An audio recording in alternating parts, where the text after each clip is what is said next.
تیشکە قورئانیەکان نووسینی مامۆستا محەممەد فەتحوڵڵا گولەن. الذين آمنوا وهاجروا وجاهدوا في سبيل الله بأموالهم وأنفسهم أعظم درجة عند الله وأولئك هم الفائزون. ئەوانەی باوەڕیان هێناوە و کۆچیان کردووە و جیهاد و هەوڵ و کۆششیان ئەنجام داوە لە پێناوی ڕێباز و ڕەزامەندی خوادا بە ماڵیان و بە گیانیان، پلە و پایە و پاداشتیان لای خوا بێسنوور و گەورەترە. ئەوانەش کە باس کران هەر ئەوانە سەرفراز و بەختەوەرن.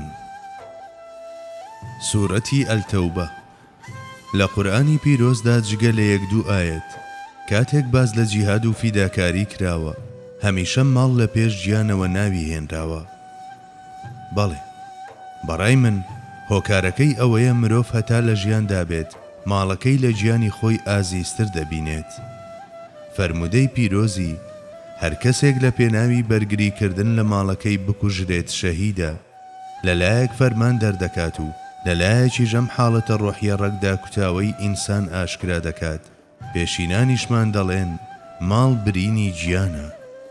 بەڵام کەسانێکیش هەن کە لەسەر ئاستی دڵ نەک لەسەر ئاستی دەستخستن و هەوڵدان تەرچی دنیایان کردووە، وەکو حەزرەتی ئەبوو بەکر و عوسمان و عەبدوڕەحمانی کوڕی عەوف، یان کەسانێک کە هەر لە سەرەتاوە بەشێکیان لە ماڵ و موڵچی دنیادا نەبووە، بەمەش ڕەنگە بێبەشبوون لە ئاشنابوون بە بەها و نرخەکەی لەوانەیە بۆ کەسانێکی لەم شێوەیە گیان لە پێشتر بێت. بەڵێ باوەڕهێنان و دەستنیشانکردنی پێگەیەک بە گوێرەی ئەم ئیمانە و جێبەجێکردنی پێداویستیەکانی وەک گومان دەبرێت شتانێکی ئاسان نین. ئەوەی کە ئینسان لە چاوتروکانێکدا ماڵ و گیانی خۆی بەخت بکات شتێکی هەروە ئاسان نییە، چونکە هەر یەک لە ڕەگدا کوتانی خۆشویستنی ماڵ و گیان لە فیترەتی مرۆڤدا و ڕاهاتنی چەندین ساڵە و پێگەیشتن لە ناوبیر و هەستێکی دیاریکراودا بربەست و لەمپەڕن.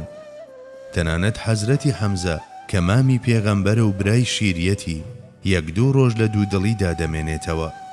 لەم بابەتەدا کە تا ئەندازەیەک بۆ هەمووان وەگیەک وایە و لەم تاقیکردنەوە سەختەدا لە بری تووڕەبوون لەو کەسانەی کە داوی ماڵ و گیان لە قاچیان ئاڵاوە دەبێت لە نزیکەوە یارمەتیان بدەین و لە پاشملە دوعای خێریان بۆ بکەین. بەڵێ ئەگەر باوەڕهێنان بڕینی یەکەم بربەستی شەیتان بێت بە جێهێشتنی خزم و کەس و خۆشەویستان و نیشتیمان و کۆچکردن بۆ دیاریەکی تر بریتیە لە تێپەڕاندنی ڕێگرێکی بەهێزی دیکە، ئەوانەش کە بە بەجێهێشتنی خانە و لانە و نیشتیمانەوە ناوەستن و لە دیاری غەریبیدا بۆ بەرزکردنەوەی ناوی خوا تێدەکۆشن بربەستێکی ئێجگار مەزنی دی دەبڕن. ئەو کەسەش کە هەموو ئەمانەی بڕیوە لە ڕاستیدا خۆی و لاوازیەکانی خۆیشی تێپەڕاندووە و بە ڕزگاری گەیشتووە. وعد الله المؤمنين والمؤمنات جنات تجري من تحتها الأنهار خالدين فيها ومساكن طيبة في جنات عدن ورضوان من الله أكبر ذلك هو الفوز العظيم. خوای گەورە بەڵێنی بە پیاوان و ژنانی باوەڕدار داوە باخاتێکیان خەڵات دەکات، جۆباریان بەبەردا دەڕوات و هەر لەوێدا دەمێننەوە. چەندین خانووی هەرە باشی لە ناو باخاتی عەدەندا بۆ داناون. ڕەزامەندی خوش کە لە هەمویان گەورەترە، سەرفرازی مەزنیش ئەمەیە. بەهەشتی عەدن کە لەم ئاەت و لە چەند فەرمودەیەکیشدا ناوی هێنراوە بریتیە لە جێگایەکی کۆکەرەوەی نیعمەتە بەهەشتیەکان کە زۆربەیان جەستەیی و بەشێکیشیان ڕۆحین. بەڵێ لە هەندێک کەسدا ئارەزوە جەستەییەکان گەشە دەکەن و داخوازیە جەستەییەکان زاڵ دەبن. سەبارەت بە پاداشدانەوەی ئەم جۆرە کەسانە جێگایەکی کۆکەرەوەی وەک بەهەشتی عەدەن مانایەکی زۆری هەیە.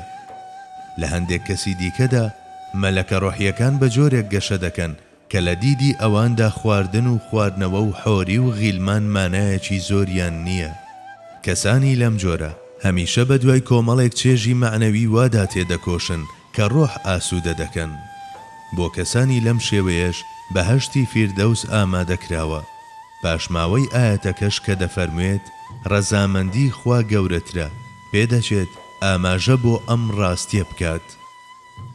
لەبەر ئەم بەرزی و مەزنیەی فیردەوسە کە پێغەمبەری خوا دەفەرموێت کاتێک داوای بەهەش دەکەن داوای فیردەوس بکەن چونکە ئەوێ بەرزترین مەنزڵەکانی بەهەشتە. پێش لە هەر شت فیردەوس لە جێگایەکی وەها چەقدایە کە دەتوانرێت لێیەوە مشاهدەی سەرجەم بەهەشتەکانی تر بکرێت.